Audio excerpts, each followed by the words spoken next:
Fly with me from London to Sydney for a month of fun in the sun down under.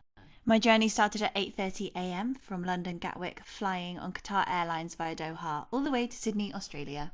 Check-in and security went really quite quickly, so I had loads of time to go and get a coffee, do a little bit of girl bossing at 7 in the morning, phone my mum and dad, before jumping on my 6-hour flight to Doha.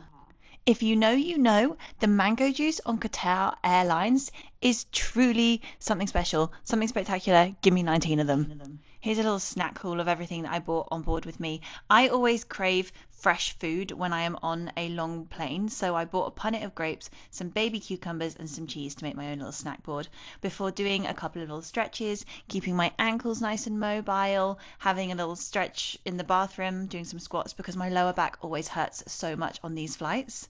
We landed in Doha, and this is where shit gets real.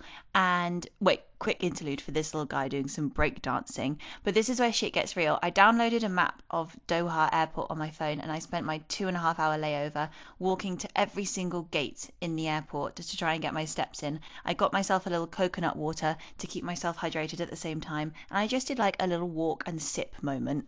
I did try my very hardest to get into the lounge, but the queue was really quite long, and the people in the queue were enough to put me off entirely. A quick little bit of elevation of my ankles to keep the lymphatic system going because I get so unbelievably puffy when flying. It is a bit of a joke. Before this 16-hour flight from Doha all the way through to Sydney, I chose a window seat for this because I plan on sleeping the whole way through.